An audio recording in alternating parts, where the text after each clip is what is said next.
Cada año, en el mundo, se instalan más de 500.000 kilómetros de cables de ascensor, suficiente para rodear la Tierra 12 veces. Pero, ¿qué hace a estos cables tan fiables como para soportar toneladas de peso cada día? ¿Cómo, a partir de una gruesa varilla de acero, nace un hilo más delgado que un cabello, capaz de detener la caída de una cabina desde un 10º piso? Y lo más importante, ¿qué pasaría si todos los cables se rompieran de repente? Al final de este video, descubrirás algo que te hará dejar de temer a los ascensores para siempre.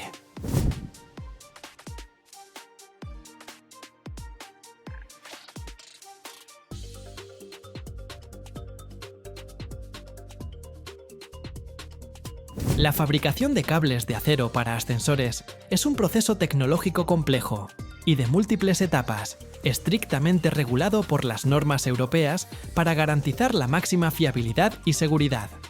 Todo comienza con la materia prima. El alambrón de acero, que es un alambre grueso, generalmente de varios milímetros de diámetro, suministrado en grandes bobinas. Esta pieza en bruto pasa por una primera y una de las etapas clave de transformación: el trefilado. La esencia de este proceso consiste en estirar sucesivamente el metal a través de una serie de orificios que se van reduciendo gradualmente. Estos orificios, llamados hileras o trefilas, están hechos de materiales ultraduros, como aleaciones especiales o diamantes técnicos, para soportar cargas significativas. Antes del trefilado, el alambrón se limpia cuidadosamente de la cascarilla superficial y se recubre con lubricantes para reducir la fricción.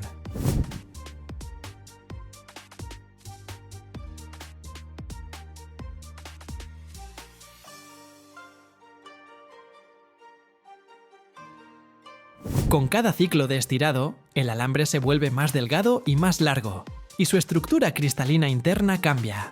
Se estira y se ordena a lo largo del eje, lo que conduce a un aumento significativo de la resistencia a la rotura.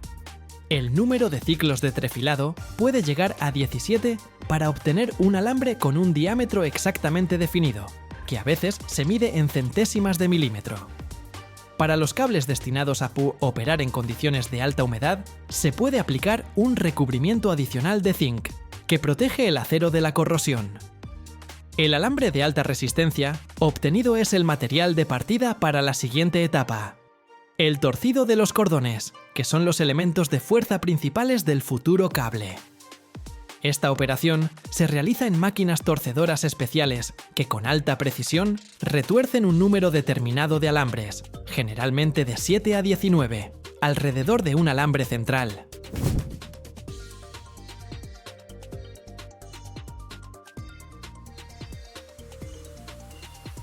Existen diferentes construcciones de cordones que se definen por el tipo de contacto entre los alambres, por ejemplo, puntual o lineal, así como por el número de capas de torcido. La construcción del cordón influye directamente en características operativas del cable como la flexibilidad, la resistencia al desgaste y la resistencia a la fatiga del metal. Cuando los cordones están listos, se convierten en componentes para la etapa final de torcido: la formación del cable. Durante esta operación, los cordones se tuercen alrededor de un elemento central llamado alma. El alma cumple varias funciones importantes. Llena el espacio entre los cordones, impidiendo su desplazamiento radial y deformación bajo carga, y también sirve como un depósito interno de lubricante. El alma puede ser orgánica, hecha de fibras de sisal o cáñamo, que absorben y retienen bien el lubricante, asegurando una lubricación prolongada de la estructura interna del cable. También se utilizan almas sintéticas, por ejemplo, de polipropileno, que son resistentes a la humedad y a ambientes agresivos.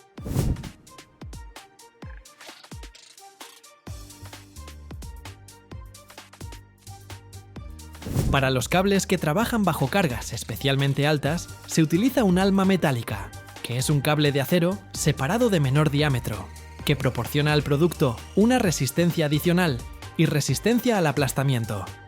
Después de completar el torcido, el cable pasa por un tratamiento final. Se impregna con un lubricante especial para cables. Este lubricante protege contra la corrosión y, no menos importante, reduce la fricción entre los alambres individuales y los cordones durante el trabajo de flexión del cable, evitando su desgaste abrasivo y roturas internas. La etapa final, y más responsable, es el control de calidad integral. Cada lote de productos se somete a pruebas rigurosas. Micrómetros láser de alta precisión verifican la conformidad del diámetro del cable con los parámetros declarados.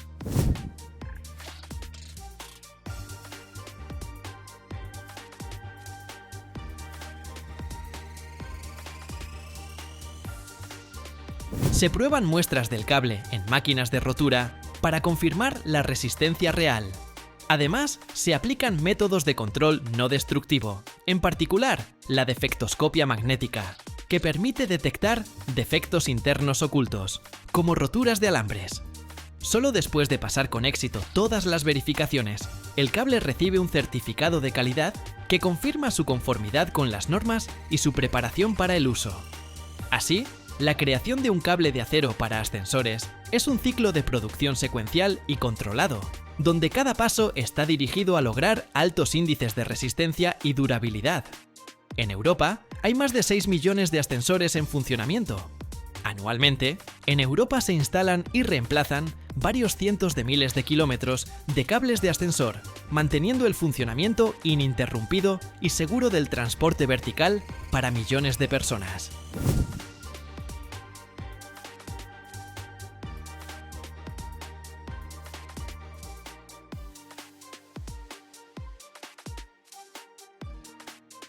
En España, hay más de 1.100.000 ascensores en funcionamiento, lo que la convierte en el país con la mayor densidad de ascensores por habitante del mundo. Y ahora estamos listos para disipar uno de sus principales miedos. Quizás después de esto, alguien deje de temer a los ascensores. La escena en la que los cables de un ascensor se rompen y la cabina cae al abismo es uno de los mitos más populares, pero también más irreales, creados por Hollywood. La cabina del ascensor no está sostenida por un solo cable, sino por todo un sistema, generalmente de 4 a 8, y en edificios de gran altura, incluso más. Cada cable individual está diseñado para soportar por sí solo el peso de una cabina completamente cargada. Juntos, tienen un margen de seguridad colosal, que es 12 veces mayor que la carga máxima. Esto significa que si la cabina pesara 1 tonelada, la resistencia total de los cables estaría calculada para 12 toneladas.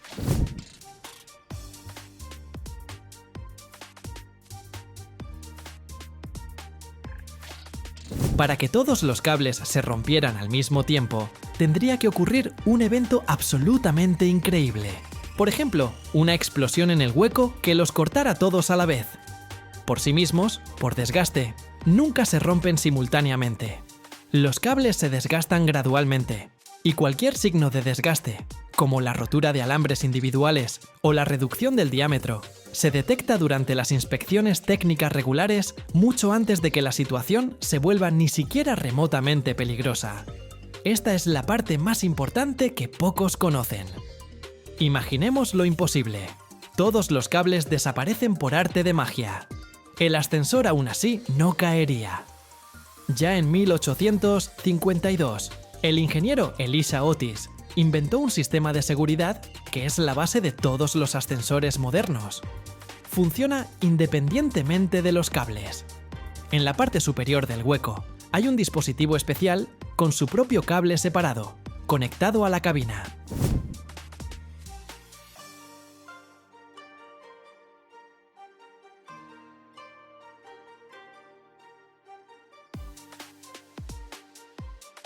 Este dispositivo mide constantemente la velocidad de movimiento del ascensor. Si la cabina comienza a moverse hacia abajo más rápido de lo normal, por ejemplo, superando la velocidad en un 15%, la fuerza centrífuga en el limitador de velocidad hace que sus patas se abran y bloqueen este cable auxiliar. El cable auxiliar, que acaba de detenerse a través de un sistema de palancas, activa instantáneamente los frenos principales que se encuentran en la propia cabina. Son 2 potentes cuñas de acuñamiento. Estas cuñas se clavan con una fuerza enorme en las guías metálicas por las que se mueve el ascensor. La fuerza de fricción es tan grande que la cabina se detiene de manera muy brusca, pero segura en unos pocos metros. En esencia, es como si a tu coche le fallaran todas las ruedas, pero automáticamente desplegara dos enormes anclas que se clavarían en la carretera y lo detendrían. Por cierto, ¿por qué nadie ha inventado realmente un sistema así para los coches? El asfalto nos ha malcriado. ¿Quieren que el próximo vídeo sea sobre la fabricación de coches o sobre la pavimentación con asfalto?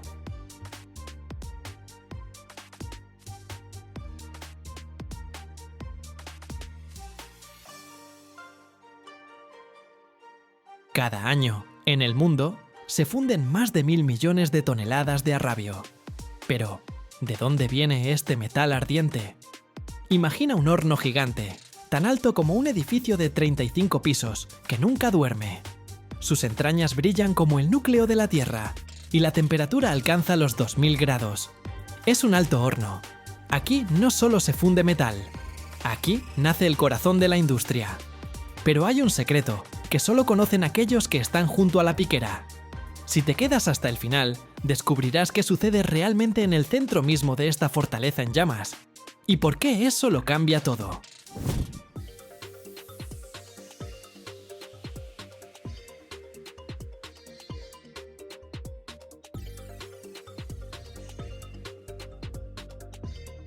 Imagina una torre colosal, más alta que un rascacielos de 35 pisos. La tierra bajo tus pies vibra ligeramente por su incesante trabajo, y el aire está lleno de un zumbido parecido al aliento de una bestia gigante. Por la noche, su cima resplandece, ahuyentando la oscuridad. Esto es un alto horno. Una fundición vertical colosal donde, de manera ininterrumpida, 24 horas al día, 7 días a la semana, ocurre la magia de transformar el mineral en metal. El nombre tiene su historia. Proviene de la idea de soplar.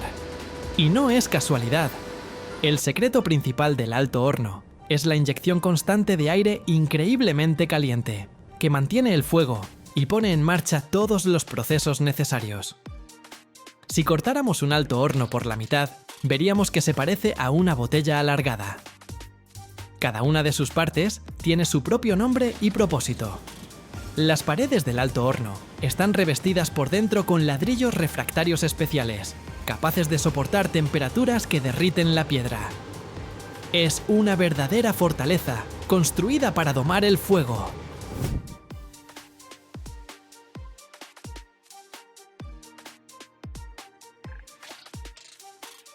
¿Y qué se echa en esta garganta de fuego? El proceso se asemeja a la preparación de un plato, con una receta muy estricta. La mezcla de ingredientes que se carga en el horno se llama carga. Estos son sus componentes principales: materia prima de mineral de hierro, combustible o coque, y fundentes. Estos tres componentes se cargan en el horno en capas estrictamente definidas. Una capa de coque, luego una capa de materia prima mineral con fundentes, de nuevo coque, y así sucesivamente. Cada pocos minutos se envía al horno una nueva porción que pesa decenas de toneladas. La materia prima de mineral de hierro es la base de todo. Generalmente no se utiliza simplemente el mineral extraído de la tierra, sino aglomerado o pellas especialmente preparadas. Se trata de mineral fino sinterizado o bolas enrolladas de concentrado de mineral. La tarea principal es que la materia prima contenga la mayor cantidad posible de compuestos de hierro con oxígeno, de los cuales luego habrá que extraer ese oxígeno. El coque es carbón de piedra tostado en hornos especiales sin acceso de aire. Después de este tratamiento, se vuelve fuerte, poroso y arde liberando una enorme cantidad de calor. Pero su papel no termina ahí.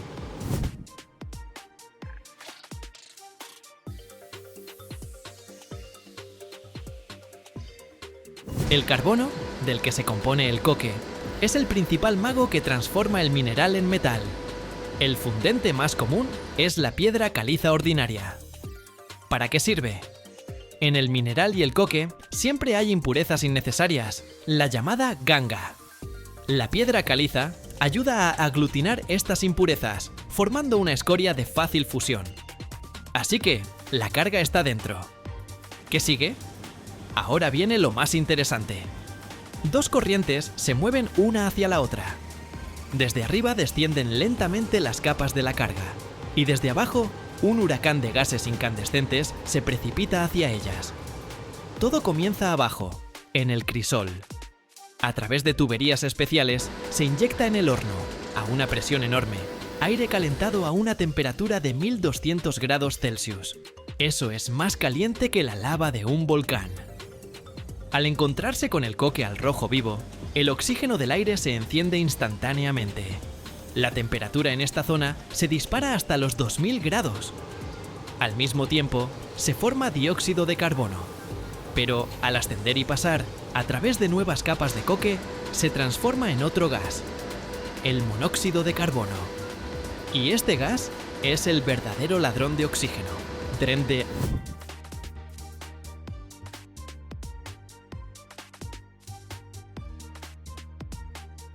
Subiendo cada vez más por la cuba del horno, esta corriente de gases incandescentes envuelve los trozos de mineral y comienza a arrancarles ávidamente el oxígeno, dejando hierro reducido y esponjoso.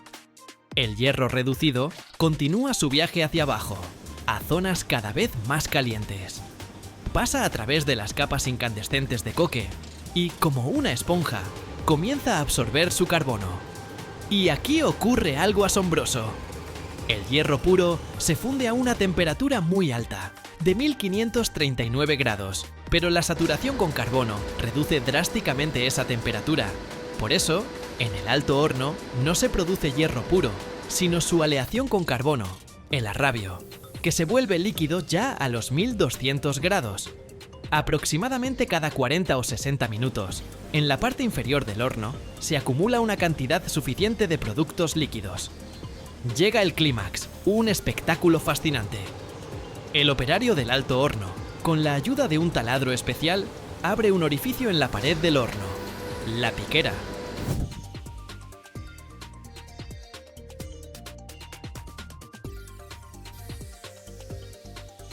Primero se extrae la escoria. Es más ligera que el arrabio, por lo que flota en la superficie. Es una masa fundida, parecida a la lava, que fluye hacia cucharas especiales. Y luego se abre la piquera de arrabio. Y de allí sale con un rugido un chorro cegador y chispeante de metal fundido. Este es el río de fuego.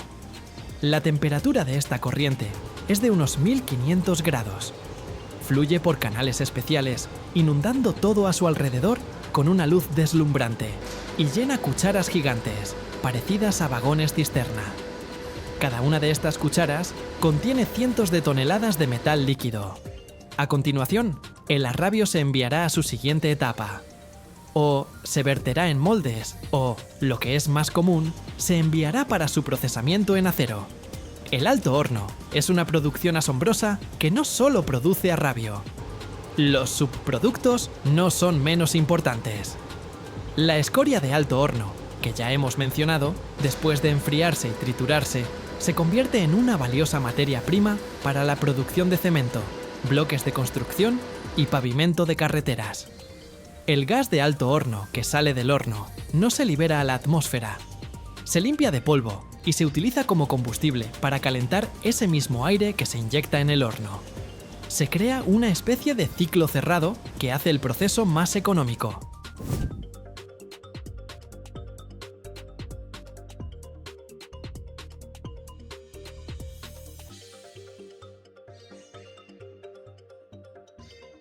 Sin duda, la metalurgia es un serio desafío para el medio ambiente.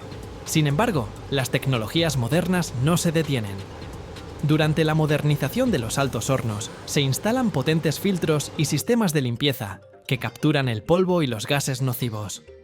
Científicos e ingenieros de todo el mundo trabajan en la creación de tecnologías verdes. Por ejemplo, el uso de hidrógeno en lugar de coque, para hacer la producción de metal más limpia.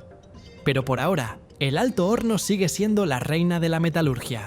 Y cada vez que veas un puente, un rascacielos o un tren, recuerda a estos gigantes de fuego y a las personas que doman los ríos de fuego para darle al mundo una base fuerte y fiable. Durante 75 años, desde finales del siglo XIX hasta la década de 1970, Estados Unidos fue el líder mundial indiscutible en la producción de arrabio, acero y productos laminados. En este periodo, La siderurgia estadounidense no era solo un sector de la industria, sino la clave o el barómetro de la economía estadounidense.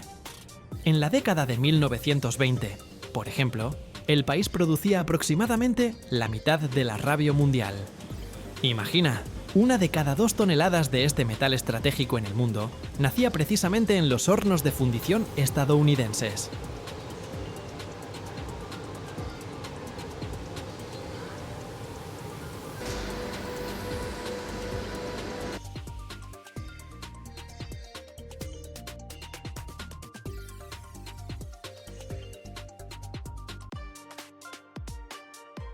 Cada hora, en el mundo, se botan al agua gigantescos buques cisterna, plataformas petrolíferas y cruceros. Pero, ¿alguna vez te has preguntado qué mantiene a estos monstruos de acero en su sitio en medio del océano? Son las cadenas. No de juguete, sino de esas en las que un solo eslabón pesa media tonelada y soporta una carga equivalente a 3 Boeing 747. Pero, ¿cómo se crea una serpiente de metal de 400 metros de largo que no teme ni al hielo ni a las tormentas? En este video verás los talleres más ardientes, aprenderás sobre soldaduras entre explosiones y sobre el secreto que se esconde dentro de cada eslabón. Mira hasta el final y verás lo que normalmente se queda tras las puertas cerradas de la fábrica.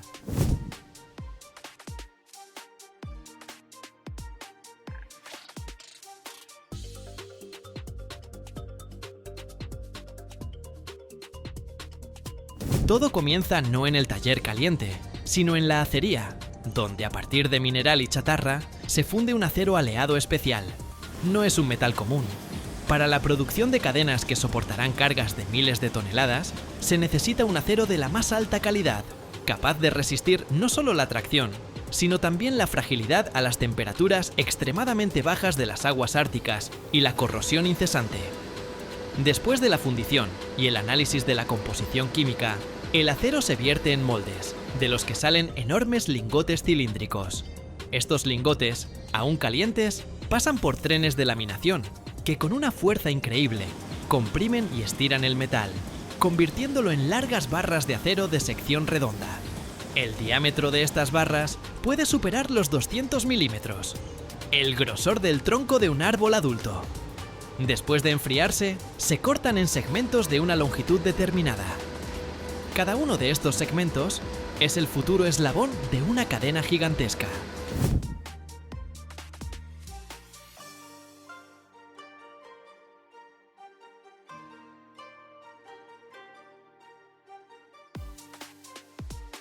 La nave de producción es el reino del fuego y el metal. El aire aquí está saturado con el zumbido de los mecanismos y el olor agudo del acero al rojo vivo. Es aquí donde ocurre el proceso mágico de transformar una barra recta en un eslabón curvo y cerrado. Primero, la barra de acero entra en la boca infernal de un horno de inducción. En cuestión de minutos, un potente campo electromagnético la calienta a una temperatura de 1200 grados Celsius. El metal se vuelve plástico y maleable, alcanzando un deslumbrante color rojo cereza al rojo vivo. A continuación, la barra incandescente se alimenta inmediatamente a una prensa de doblado. Manipuladores hidráulicos, con una facilidad que parece imposible para tal masa, la doblan alrededor de un molde especial, dándole su característica forma de U. Ahora llega el momento clave que distingue la creación de una cadena de cualquier otro proceso. La pieza en bruto, en forma de U, aún caliente, se enhebra a través del último eslabón ya terminado y enfriado de la futura cadena.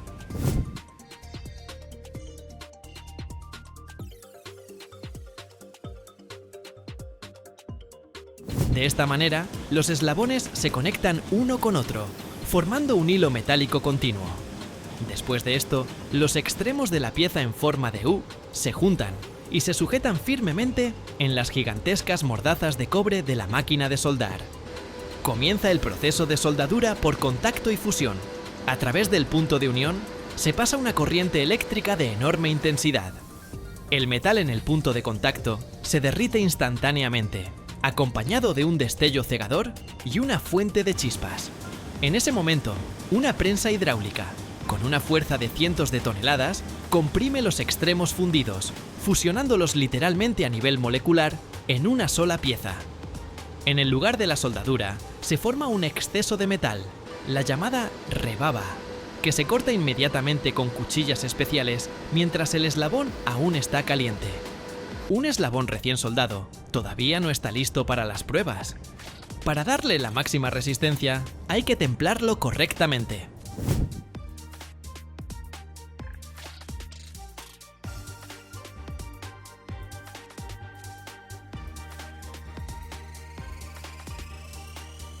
Mientras el eslabón aún conserva una alta temperatura, después de la soldadura, en su centro se instala un soporte transversal llamado contarete. Esta pieza no solo le da al eslabón una rigidez adicional, sino que, lo más importante, previene su deformación y que se enrede durante su uso. Después de instalar el contarete, toda la cadena o sus secciones, de varias decenas de metros, pasan por un proceso de tratamiento térmico. Se calienta de nuevo a una temperatura definida con precisión y luego se enfría bruscamente en una enorme piscina de agua. Este proceso, conocido como templado, hace que el acero sea extremadamente duro, pero al mismo tiempo frágil. Para eliminar esta fragilidad y darle al metal la tenacidad necesaria, la cadena se calienta de nuevo, pero a una temperatura más baja, y se deja enfriar lentamente al aire. Esta etapa se llama revenido. El resultado es un equilibrio perfecto entre dureza y plasticidad.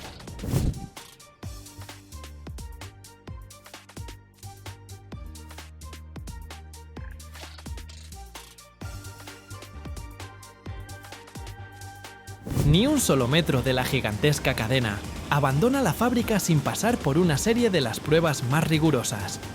Es la garantía de que no fallará en un momento crítico. Primero, toda la cadena se somete a la llamada prueba de carga, Proof Load Test. Se sujeta en una máquina de pruebas especial, un gigantesco banco de pruebas hidráulico de decenas de metros de largo. La máquina comienza a estirar la cadena con una fuerza que supera considerablemente su carga de trabajo nominal. Durante este proceso, cada eslabón, cada soldadura, sufre una tensión colosal. Los inspectores examinan cuidadosamente la cadena, buscando cualquier signo de deformación o microfisuras. Pero la prueba más dramática es la prueba de rotura. De un lote terminado de la cadena, se corta una muestra de prueba de varios eslabones. Se instala en el mismo banco de pruebas y se estira hasta que se rompe. La fuerza registrada en el momento de la rotura debe superar varias veces los requisitos mínimos de las normas.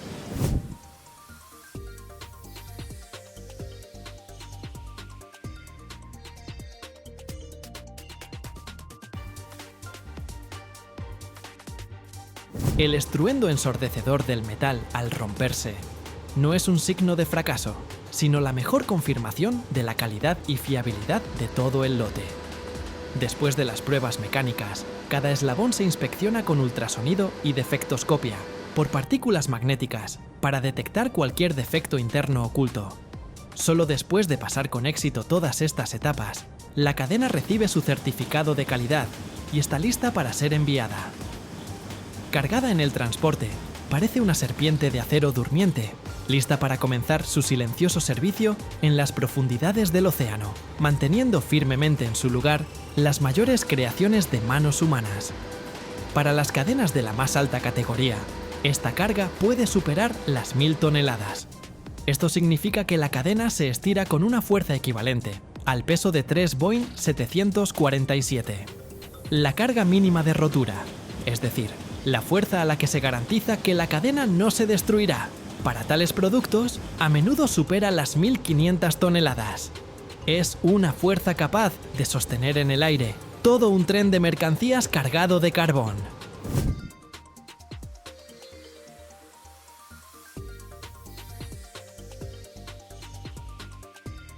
Detrás de cada gigantesco eslabón hay un mundo de cifras impresionantes que ayudan a comprender la verdadera escala y potencia de estos productos. Un solo eslabón de una cadena de ancla de la más alta categoría, destinado a grandes buques o plataformas petrolíferas, puede tener un diámetro de la barra de acero de más de 200 milímetros. El peso de tal eslabón supera fácilmente los 500 kilogramos.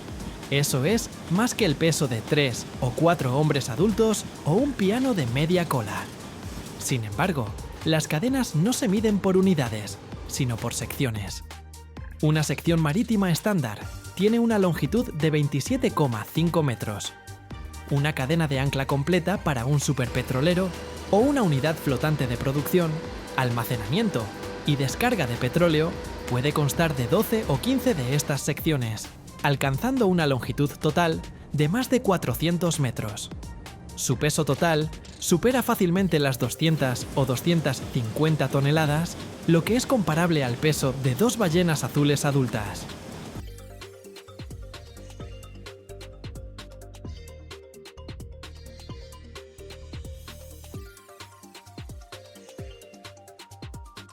Cada año, en el mundo, se fabrican más de 2.000 millones de mesas, pero solo unas pocas de ellas son verdaderas obras de arte.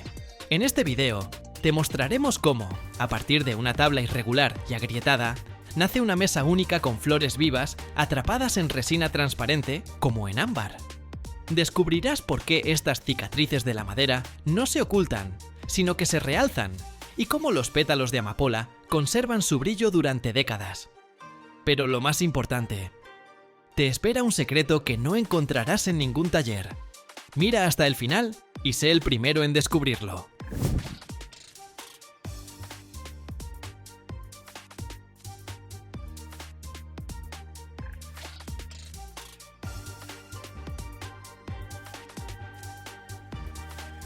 Para estas mesas, los artesanos no buscan tablas perfectamente lisas, sino slabs vivos, grandes cortes del tronco, a menudo con curvas naturales, grietas, cavidades y nudos.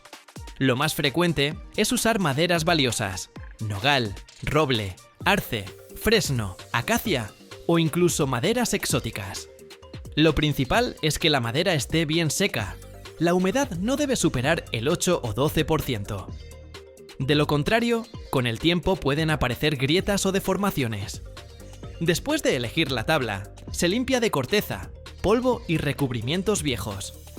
Todas las grietas, cavidades y agujeros no se disimulan, sino que, por el contrario, se limpian cuidadosamente y se conservan, ya que son ellos los que crean el diseño único de la futura mesa. A menudo, estos defectos naturales se convierten en el marco para las flores u otros elementos decorativos que luego se vierten con resina epoxi.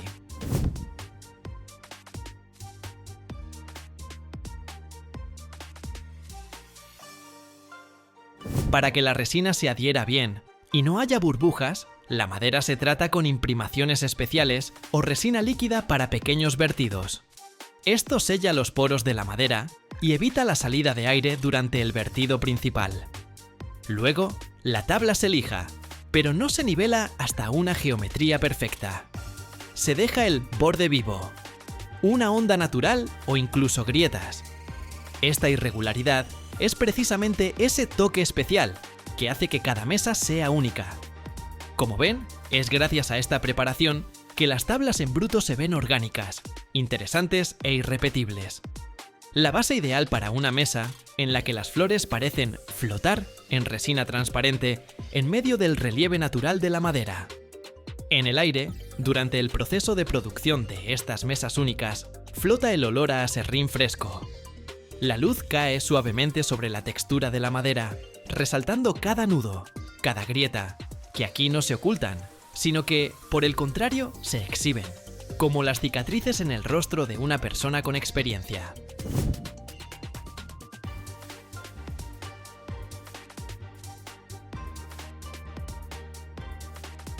El artesano, un hombre con manos que recuerdan miles de movimientos, evalúa la tabla en silencio.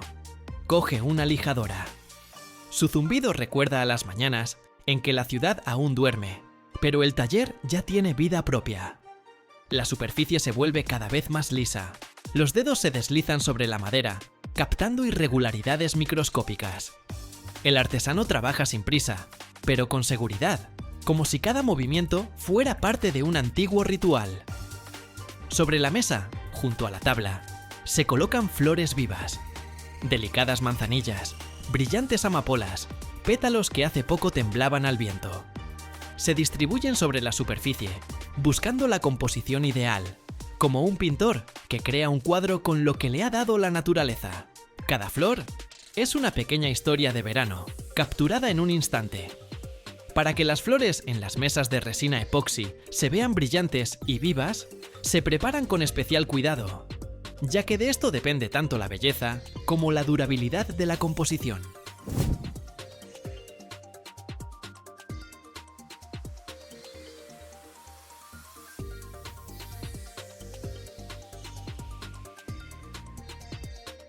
Primero, se eligen los ejemplares ideales: peonías, manzanillas, amapolas, lavanda, rosas o cualquier otra que mantenga bien su forma y color. Es importante que las flores estén frescas, sin signos de marchitamiento ni daños, ya que hasta la más pequeña mancha o un pétalo roto se notará bajo la resina transparente. Luego, las flores se cortan con cuidado, dejando la longitud de tallo necesaria o eliminándolo por completo, según el diseño. El método de secado más popular y eficaz es el uso de gel de sílice. Las flores se colocan en un recipiente de plástico o vidrio y se cubren con gel de sílice de manera que cada flor quede completamente cubierta y no toque a las demás. Si hay muchas flores, se disponen en capas y cada capa se cubre por separado con gel de sílice para evitar deformaciones. El recipiente se cierra herméticamente y se deja en un lugar seco durante un periodo de 5 a 14 días. El tiempo exacto depende del tamaño y tipo de las flores.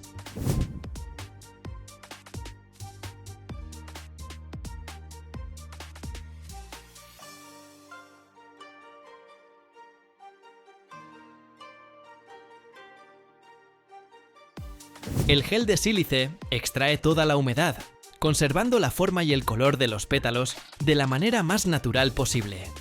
Por eso, las flores después de este secado parecen recién cortadas y no pierden su brillo, ni siquiera bajo una capa de epoxi. A veces, para flores pequeñas o hierbas, se utiliza el prensado. Se colocan entre hojas de papel bajo una prensa, pero este método es más adecuado para composiciones planas tipo herbario. Después del secado, las flores se retiran con cuidado del gel de sílice. Para ello se pueden usar pinzas. Luego se sacuden los restos de los gránulos y se dejan descansar al aire durante unas horas para asegurarse de que no quede humedad. A continuación, las flores están listas para ser colocadas en el molde de la mesa. Se distribuyen sobre la tabla o en un molde especial, buscando la composición ideal, y solo después se vierte la resina epoxi. El artesano mezcla la resina epoxi, transparente como la niebla matutina sobre el río. Fluye lentamente hacia el molde, envolviendo las flores, como si conservara su belleza durante siglos.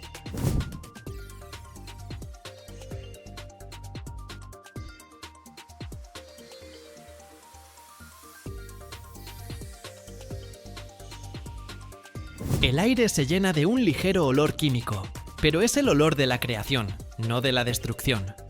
La resina se extiende en una fina capa, cubriendo todo lo que hay debajo con una película especular. El artesano vigila atentamente para que no quede ni una sola burbuja, porque hasta la más pequeña puede arruinar la transparencia ideal. Cuando la resina se endurece, comienza una nueva etapa, el lijado. El polvo lo cubre todo, pero bajo las manos del artesano aparece gradualmente un espejo en el que se reflejan la luz de las lámparas, las sombras de las flores e incluso el brillo de sus ojos. La mesa terminada. Es un recuerdo del verano, fijado en madera y resina. Es un trozo de naturaleza que puedes poner en tu habitación, tocarlo en cualquier momento. Es fría y cálida a la vez, pesada. Cada grieta, cada flor. Está en su lugar, como si así lo hubiera planeado la propia naturaleza.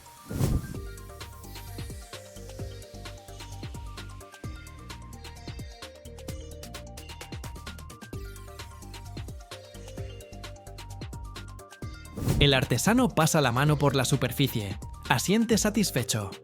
Sabe que esta mesa es única en el mundo. No hay nada casual en ella, todo es resultado de la paciencia, la experiencia y el amor por su oficio. Y aunque mañana haga otra, será completamente diferente, porque la madera, las flores y el estado de ánimo nunca se repiten. La principal demanda de estas mesas únicas se forma gracias a su popularidad en el sector de la hostelería, la construcción residencial y el creciente interés por los productos artesanales únicos. Dentro de toda la gama de productos de resina epoxi, las mesas con flores ocupan un nicho notable como objetos de arte que combinan funcionalidad y estética. A menudo, los clientes eligen ellos mismos las flores y el diseño, lo que hace que cada producto sea único.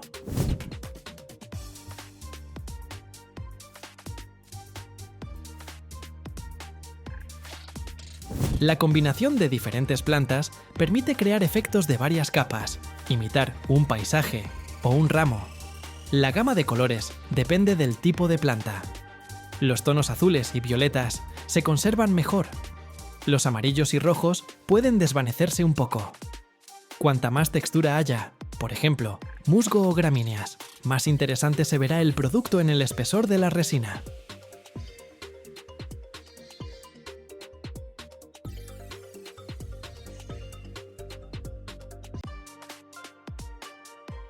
Miles de toneladas de presión, una velocidad de más de 60 metros por segundo y ningún margen de error. En las entrañas de una brillante fábrica, donde el estruendo de las prensas se fusiona con el susurro del metal, nace un material sin el cual ninguna cocina, hospital o cohete espacial podría funcionar. Es el papel de aluminio. Más delgado que un cabello humano, pero fuerte como una armadura. ¿Cómo convertir un pesado lingote de aluminio en una cinta brillante casi transparente? ¿Cómo alcanzar un grosor ideal de 6 micras? Sin arrugas, grietas ni manchas. Te mostraremos cómo, a partir de metal al rojo vivo, nace el papel de aluminio que conserva el calor, la esterilidad e incluso la vida. Mira, y descubrirás cómo llega al mundo el arma más delgada de la vida cotidiana moderna.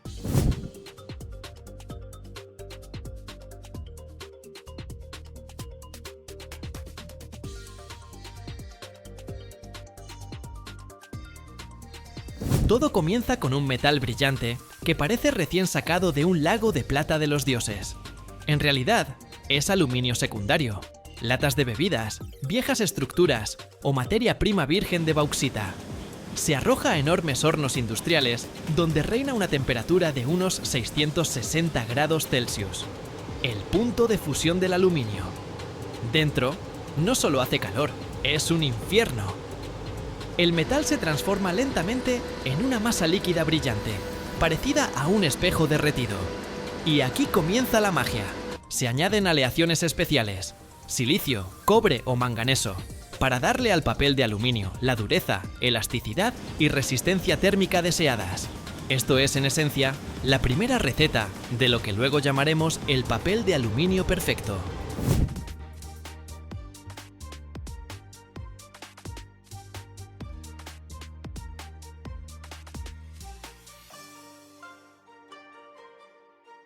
Toda esta masa caliente se vierte en cucharas especiales, que luego viajan a la siguiente etapa. Pero antes de que las dejen pasar, los operadores toman muestras para asegurarse. La composición química es precisa, no hay impurezas en el metal líquido y la temperatura es ideal. Es interesante que, en esta etapa, a menudo entran en juego sistemas automatizados. Sensores especiales controlan la temperatura y un software emite una señal si algo va mal. Los enormes hornos de inducción pueden albergar hasta 100 toneladas de metal a la vez. Una sola colada de estas son cientos de kilómetros de futuro papel de aluminio. El aluminio, al rojo vivo como el sol, que acaba de salir del horno de fundición, aún no sabe cuál será su futuro.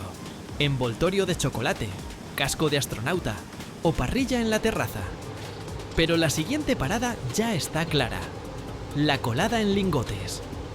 Gigantescos bloques rectangulares, a partir de los cuales comenzará el camino hacia el papel de aluminio.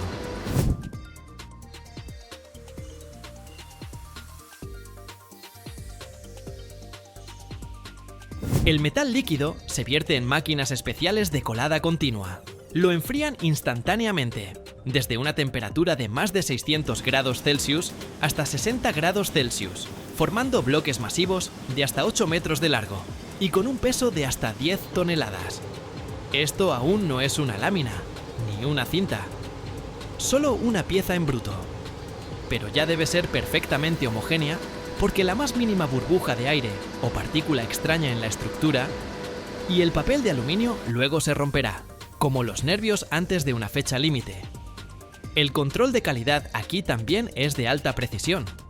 En esta etapa se utiliza el diagnóstico por ultrasonido, similar al que se hace a las embarazadas, solo que en lugar de un bebé, aquí está la futura lámina de aluminio.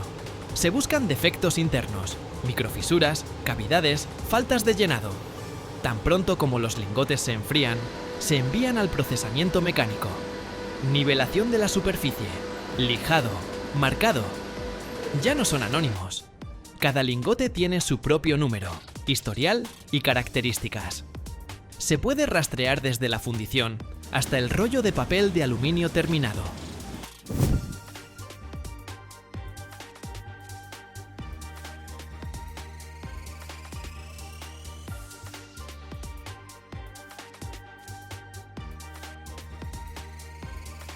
Y mientras un lingote va al laminado, otro ya está naciendo. La colada no se detiene ni un instante. 24 horas al día, 7 días a la semana, sin descansos ni festivos. Porque el mundo necesita papel de aluminio. Para hornear papas, conservar medicamentos y, en algunos casos, para reflejar la luz solar en la órbita terrestre. Así que el gigante de aluminio se va a descansar. Pero solo por un rato. Por delante le espera la primera prueba real, el laminado en caliente. El lingote se calienta de nuevo, esta vez a 400 grados Celsius. Aún no está fundido, pero ya es maleable, como la masa para empanadillas. Después se pasa por enormes rodillos, cilindros de acero del tamaño de una habitación, que lo presionan con una fuerza tremenda, convirtiendo el voluminoso bloque en una larga cinta brillante. Es parecido al proceso de estirar masa con un rodillo, solo que el rodillo gira a una velocidad de hasta 100 metros por minuto, y la fuerza de presión es de cientos de toneladas.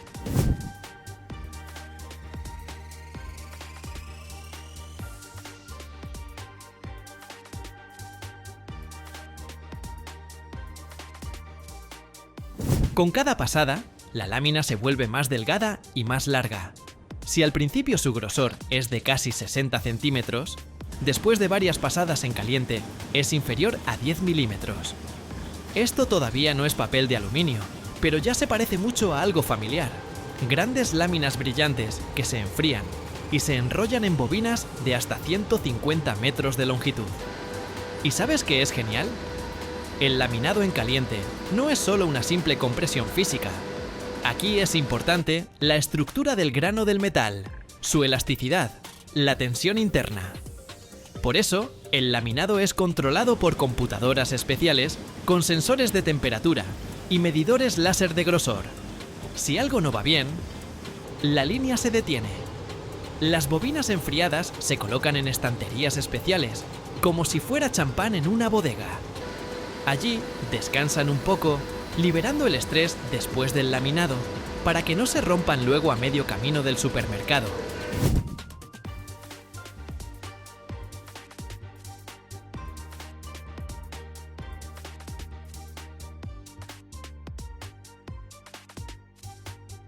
Después del laminado en caliente, la bobina de aluminio parece una plancha de tejado de supermercado, gruesa, aunque brillante. Pero todavía no se le puede llamar papel de aluminio. Se necesita la magia de la precisión, y esa magia la crea el laminado en frío. Esta vez, el metal no se calienta.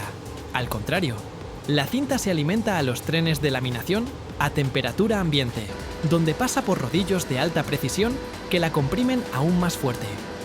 No se necesita temperatura, porque después del calentamiento y estiramiento previos, el aluminio se ha vuelto lo suficientemente plástico como para ceder a la fuerza incluso sin calentamiento adicional.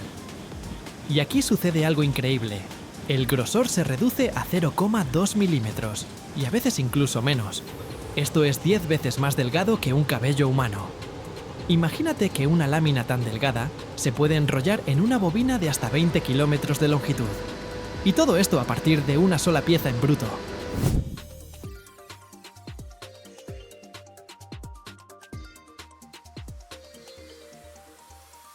El proceso se asemeja a un juego refinado entre los rodillos de acero y el delicado metal. Pero el más mínimo error, y el papel de aluminio se romperá o se arrugará. Por eso, el control aquí es casi de joyería. Ultrasonido, láseres, escáneres visuales. Todo funciona en sincronía para que la cinta permanezca perfectamente plana, lisa, sin microfisuras ni abolladuras. Y un detalle más. El brillo especular del papel de aluminio no es pintura ni laca. Es el resultado de que el papel se lamina en pares, 2 láminas juntas, con los lados brillantes hacia afuera. Las que están en contacto con los rodillos se vuelven mates y las exteriores brillantes. Luego, simplemente se separan.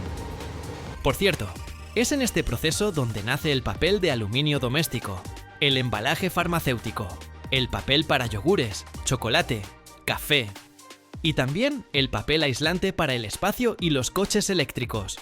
Todo esto es el mismo material, simplemente procesado y cortado de diferentes maneras.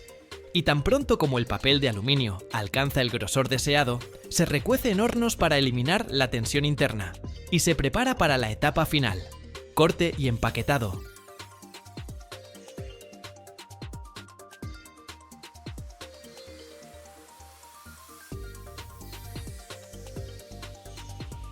Más ligero que el acero, casi a la mitad, pero igual de resistente.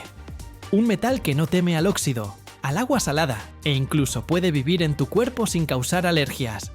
Eso es el titanio. Pero, ¿cómo este metal nace de una roca que llamamos mineral? Vamos a descubrir su fascinante camino.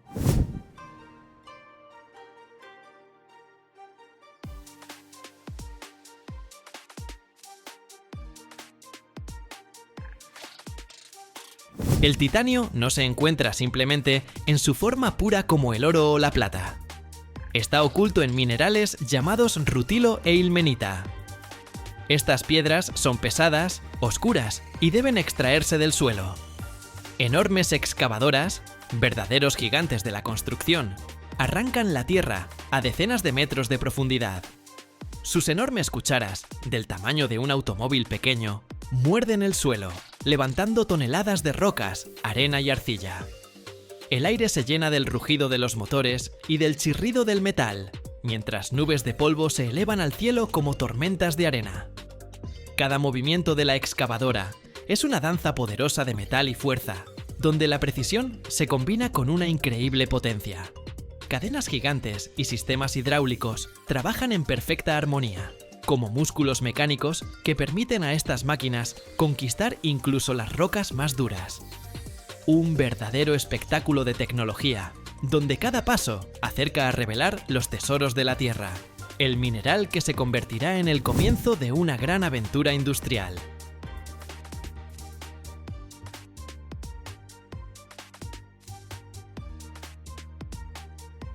El peso del mineral extraído puede alcanzar cientos de toneladas cada día. Una vez extraído, el mineral se limpia de rocas, arena y hierro, utilizando separadores magnéticos y gravitacionales, como un tamiz que separa las partículas útiles. Y aquí comienza lo más interesante. El titanio en el mineral es como un pastel de chocolate y crema, pero solo necesitamos la crema. Para esto, se utiliza el proceso de Kroll, que tiene 2 grandes etapas. El mineral se mezcla con carbón y se calienta a temperaturas extremadamente altas, más de 1000 grados Celsius. Luego se introduce gas cloro, que reacciona con el titanio y el oxígeno del mineral, formando una sustancia líquida llamada tetracloruro de titanio. Esta sustancia se purifica para obtener un gas transparente y ligero. El proceso es controlado rigurosamente, asegurando que la temperatura y la atmósfera sean perfectas para evitar la oxidación.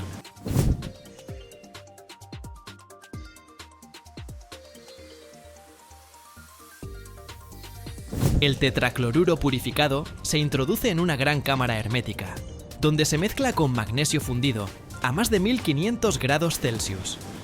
El magnesio captura el cloro y el resultado es titanio puro en forma de una masa porosa, conocida como esponja de titanio. Este proceso dura varios días y requiere protección absoluta del aire, ya que el titanio reacciona rápidamente con el oxígeno. La esponja de titanio se enfría y se tritura, luego se compacta en grandes bloques cilíndricos llamados lingotes. Estos bloques son similares a briquetas de combustible, con un diámetro de aproximadamente 3 pulgadas y una longitud de hasta 14 pulgadas. Son fáciles de almacenar, transportar y usar para la producción de productos de titanio.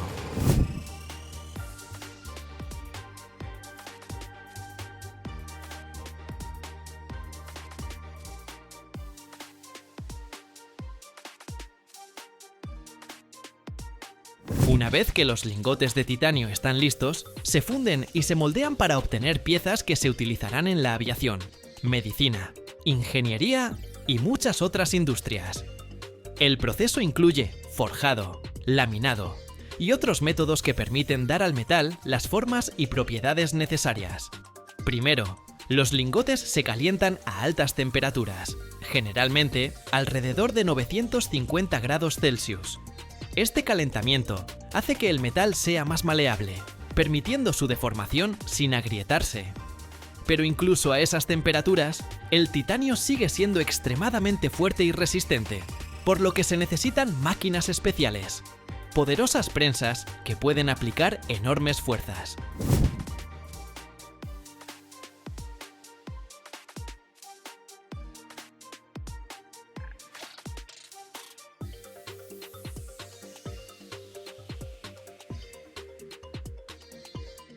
Uno de los métodos más comunes para dar forma al titanio es el laminado. En este proceso, los lingotes pasan entre rodillos que reducen su grosor y los alargan. El laminado permite obtener hojas delgadas de titanio con un grosor uniforme y una superficie lisa. Estas hojas se utilizan para fabricar fuselajes de aviones, implantes médicos, componentes de motores y muchos otros productos. Otro método ampliamente utilizado es el forjado, donde el metal se somete a presión, ya sea por impacto o de manera gradual, para darle forma.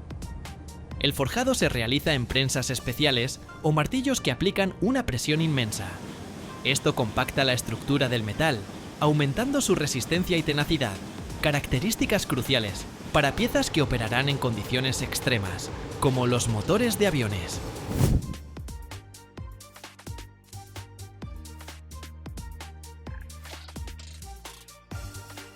El titanio también se puede doblar, cortar y perforar, pero debido a su alta resistencia, estas operaciones requieren tecnologías avanzadas y herramientas especiales. Para cortar, se utilizan herramientas de diamante o carburo, que no se desafilan y que pueden trabajar con titanio sin sobrecalentarse. La perforación se realiza con enfriamiento constante para evitar que el metal se deforme o se recaliente.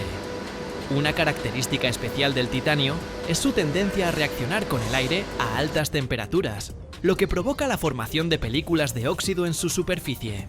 Por eso, todas las operaciones de calentamiento y conformado del titanio se realizan en atmósferas protegidas, ya sea al vacío o en gases inertes, como el argón, para mantener la pureza del metal y sus excelentes propiedades mecánicas.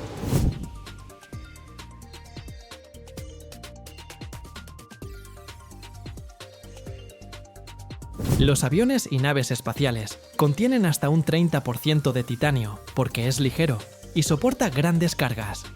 Los implantes de titanio no son rechazados por el cuerpo, por lo que se utilizan para prótesis, implantes dentales e incluso marcapasos. Los autos deportivos usan titanio para reducir el peso y aumentar la velocidad. Las turbinas, equipos químicos, barcos. Muchos de estos también están hechos de titanio, gracias a su resistencia a la corrosión. El titanio se puede fundir y reutilizar sin perder calidad. Su ligereza ayuda a ahorrar combustible en aviones y autos, reduciendo las emisiones de gases contaminantes. Hoy, los ingenieros están desarrollando nuevas formas de fabricar titanio, haciéndolo más económico y ecológico.